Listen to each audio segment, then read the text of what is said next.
Bonjour à tous, j'espère que vous allez bien. On se trouve aujourd'hui pour une toute nouvelle vidéo dans laquelle nous allons parler du dernier Black Panther et plus particulièrement de son méchant Namor.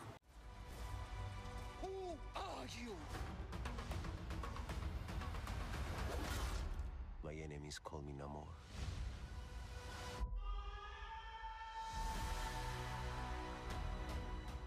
Cette suite au premier Black Panther est sortie dans nos salles le 9 novembre et nous suivons le royaume du Wakanda, pays d'Afrique qui se retrouve démuni lorsque son roi T'Challa décède. Sauf qu'une nouvelle menace émerge des océans, cette menace étant nulle autre que Namor. Ce personnage est interprété par l'acteur mexicain Tenoch Huerta et il s'agit, selon moi et selon pas mal de spectateurs, du gros point fort du film. En revanche, je cacherai pas ma surprise en découvrant l'adaptation, puisque Marvel, en l'adaptant, a pris énormément de liberté par rapport aux comics. Alors, c'est pas rare que Marvel modifie quelques éléments en adaptant ses personnages, parce que évidemment il faut se plier aux contraintes d'un univers établi depuis bientôt une trentaine de films. On garde bien la personnalité d'anti-héros de Namor, mais on lui change ses origines, puisque à la base Namor c'est un personnage d'inspiration gréco-romaine, et ici, c'est un personnage qui tient ses origines de la civilisation mésoaméricaine. Pour rappel, la Mésoamérique, c'est cet ensemble d'ethnies qui partageaient des traits communs avant la conquête des Espagnols sur le territoire américain. On peut par exemple citer les Mayas ou bien les Aztèques, et dans le cadre de Black Panther 2, le peuple fictif de Talocan, le peuple donc de Namor. Un peuple fictif qui emprunte des coutumes à ces différentes ethnies.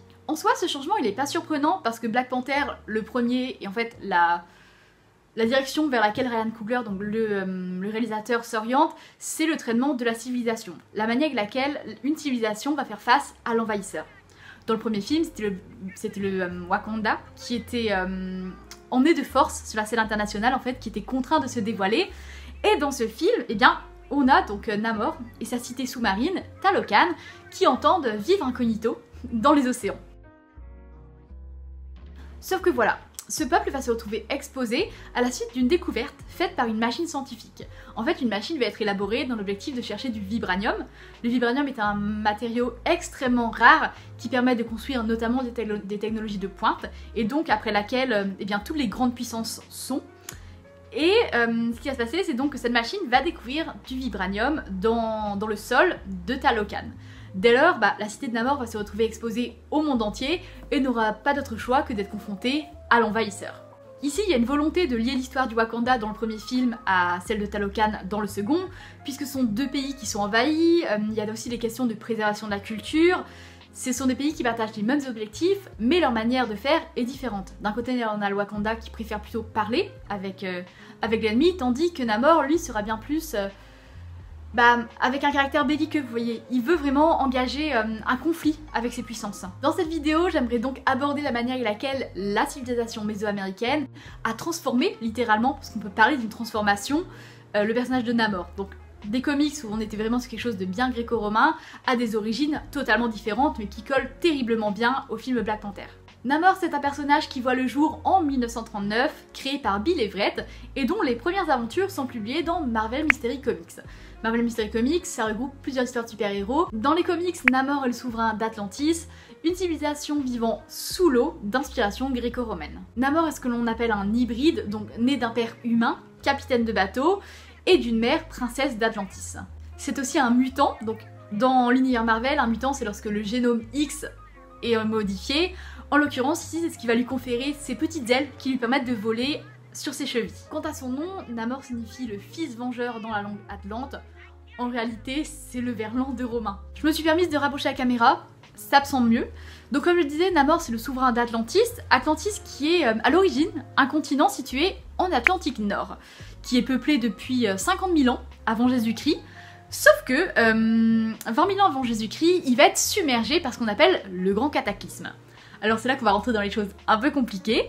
Il faut imaginer que en haut de tout, on a les Célestes. Les Célestes, ce sont des créatures qui sont capables de donner la vie et de la retirer. Et donc, afin d'implanter la vie sur la Terre et de s'assurer que la vie se développe, les Célestes vont envoyer ce qu'on appelle les déviants. L'objectif des déviants, c'est donc d'arriver par exemple sur la Terre, avant même que la civilisation humaine voie le jour, et donc d'éliminer les quelconques menaces, on va dire, qui pourraient empêcher le développement de cette vie. Sauf que les déviants vont évoluer et vont finir par faire évoluer leur propre nature biologique et devenir de véritables tueurs. C'est-à-dire qu'ils vont se mettre à tuer tout le monde, y compris les humains. Et donc les déviants, 20 000 ans avant Jésus-Christ, vont créer une civilisation qui s'appelle Lemuria, dans laquelle ils emploient des esclaves humains. Et donc pour faire face à ça, les Célestes, ils vont déclencher ce qu'on appelle le grand cataclysme, de manière à submerger Lemuria. Sauf que voilà, à côté on avait Atlantis qui va également se retrouver submergé et devenir une cité enfouie. Il y a de cela 8000 ans, on a un peuple, les Homo Mermanus, peuple qui provient de la planète Vodan, donc planète aquatique, qui va tomber sur les ruines d'Atlantis et décider d'y bâtir une civilisation. Donc sachant que ce peuple provient déjà d'une planète aquatique, ils sont en mesure de respirer sous l'eau. C'est à ce moment-là que Atlantis renaît. Ça c'est en ce qui concerne Atlantis, donc la cité de Namor dans les comics. Mais comme je disais, dans les films, nous avons Talocan, une cité également sous-marine, mais plutôt d'inspiration mésoaméricaine. Tout commence dans une tribu maya de la péninsule Yucatan, donc située au sud-est du Mexique. Les conquistadors espagnols arrivent sur cette terre et amènent avec eux leur maladie. Pour survivre face à la variole, notamment donc emmenée par ses envahisseurs, le chaman du village va découvrir qu'il faudrait que ce peuple ingurgite une plante. Le peuple va donc ingurgiter cette plante-là, sauf qu'ils vont mourir. Ils vont mourir et parmi les habitants qui ont ingurgité cette plante, la mère de Namor, alors enceinte de lui. Peu de temps après, ces natifs vont se réveiller et découvrir qu'ils sont incapables de respirer en dehors de l'eau, outre le fait qu'ils sont devenus bleus aussi, et donc ils vont se jeter à l'eau, et c'est à ce moment-là que va naître Talocan. Puisque ils ne peuvent plus vivre sur la Terre, eh bien ils vont fonder leur propre cité dans la mer. Alors que Namor est dans le ventre de sa mère, la plante qu'elle a ingurgitée va venir modifier son génomix et faire de lui un mutant. En l'occurrence, Namor va donc en retirer plusieurs capacités, plusieurs pouvoirs, notamment donc ces fameuses ailes sur ses chevilles, des oreilles pointues, mais aussi la capacité de respirer sous et en dehors de l'eau. Quant à son nom, Namor, il faut remonter à un épisode de son enfance, durant lequel il décide de remonter à la surface et va découvrir les conquistadors espagnols ravageant la terre et faisant prisonniers les natifs. Namor va croiser un prêtre espagnol qui va lui dire « Tu es le Niño, El Niño sin amor », l'enfant sans amour, donc Namor. Pour en revenir aux inspirations mésoaméricaines en elles-mêmes, je le disais, c'est un mélange donc de différentes coutumes, de différentes ethnies. On a notamment la présence des coutumes aztèques à travers la présence du dieu Tlaloc. Tlaloc, c'est le dieu de la pluie dans la culture aztèque qui est responsable des maladies et de tous les morts liés à l'eau.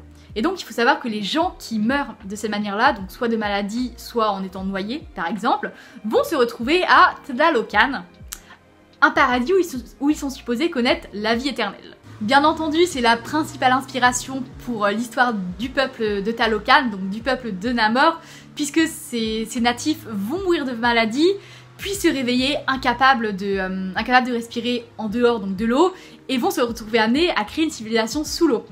D'autant plus que, en ce qui concerne la vie éternelle, il faut savoir que le peuple de Talocan est doté d'une extrême longévité en termes de vie. Par exemple, Namor, lui, ça fait 500 années qu'il est sur Terre. Il est très frais, on va dire. Donc, ce que je veux dire par là, c'est que le lien est assez évident entre le dieu Tlaloc et son paradis, le Tlalocan, et le peuple de Namor. D'ailleurs, autre point avec la culture aztèque, c'est que ces mêmes morts, donc ceux qui étaient décédés par maladie ou par noyade, on ne les brûlait pas, mais on les enterrait. Donc on déposait des graines sur leur mâchoire, on les revêtait de tissu tout autour de leur corps, de papier découpé plus particulièrement, et surtout, on peignait leur visage en bleu. Bah oui, comme le peuple de Talocan lorsqu'il s'est réveillé après avoir ingurgité la plante. Un autre point de la culture mésoaméricaine est abordé dans ce film, c'est le serpent à plumes. Donc le serpent à plumes, c'est une divinité mésoaméricaine. Il faut savoir qu'elle s'est transformée donc en plusieurs entités, on va dire, selon les ethnies. Et ce qui nous intéresse, c'est la version maya de la péninsule du Yucatan, qu'on appelle Kukulkan. Stop! Right there! Who are you? And how did you get in here? This place is amazing. The air is pristine. And the water. My mother told stories about a place like this. A protected land with people that never have to leave. That never have to change who they were. What reason do you have to reveal your secret to the world? I am not a woman who enjoys repeating herself. Who are you? I have many names. My people call me Kukulkan. But my enemies call me Namor. Je vous le donne en mille. Vous venez de voir l'extrait. Namor est surnommé par son peuple Kukulkan. Et donc dans ce cas on peut se demander pourquoi.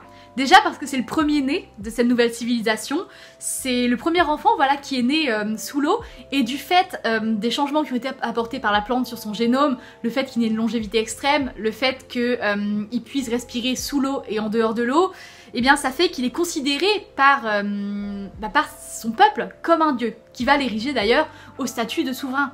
Un autre point qui est intéressant, c'est que, donc on parle d'un serpent à plumes, les Mayas étaient conscients, bien sûr, que les serpents ne pouvaient pas voler, mais ce serpent-là, en revanche, il le pouvait. Namor est le seul de la civilisation à être doté de chevilles ailées, qui lui confèrent en fait la capacité de voler. Donc le serpent à plumes, c'est le dieu de la résurrection dans la mythologie mésoaméricaine. Namor, comme je disais, c'est le premier enfant né de cette civilisation qui renaît sous l'eau. Est-ce que j'ai besoin d'en dire plus hein? Et donc ce sont toutes ces similitudes avec le dieu serpent à plumes qui ont fait que son peuple l'a érigé en tant que dieu. Et donc on le surnomme Kukulkan en hommage à ce fameux serpent à plumes. A noter aussi que Namor porte une tiare à l'effigie de ce dieu. Enfin, dernier point que j'aimerais aborder, toujours en lien d'ailleurs avec le serpent à plumes, c'est le fameux signe de main que se font les guerriers de Talokan avant donc de partir au combat ou de manière générale en guise de respect. C'est ce symbole, donc avec une paume ouverte et l'autre, les deux paumes ouvertes on va dire, et l'une levée à la verticale, l'autre à l'horizontale. Donc c'est un signe de salutation. Et donc dans le film déjà ils l'ont instauré parce que le peuple du Wakanda a ce fameux Wakanda Forever, donc les deux bras croisés contre la poitrine, et donc il semblait logique que le peuple de Talokan en ait un également. Ça a été une demande d'ailleurs de la part des acteurs qui jouent les guerriers du peuple de Talokan. Et donc ils en sont venus donc à ce fameux signe qui est repérable dans plusieurs œuvres d'art de l'époque. Je pense notamment au Codex Nuttall, donc qui est un manuscrit de 40 pages sur lequel on retrouve un signe de main similaire. Je vous parlais du dieu serpent à plumes, cette symbolique on la retrouve jusque dans ce signe, puisque les deux paumes ouvertes, ça symbolise évidemment la mâchoire d'un serpent ouverte. C'en est tout pour cette vidéo, j'espère qu'elle vous a plu. Je vous avouerai que j'avais été très inspirée par le personnage de Namor lorsque j'avais vu le film Black Panther Wakanda Forever. Toute cette culture en fait qu'il y avait autour de lui, et en tant que fervente lectrice des comics, Namor c'est un personnage que je connais depuis maintenant 6 ans, et j'avais hâte forcément de le voir adapté à l'écran.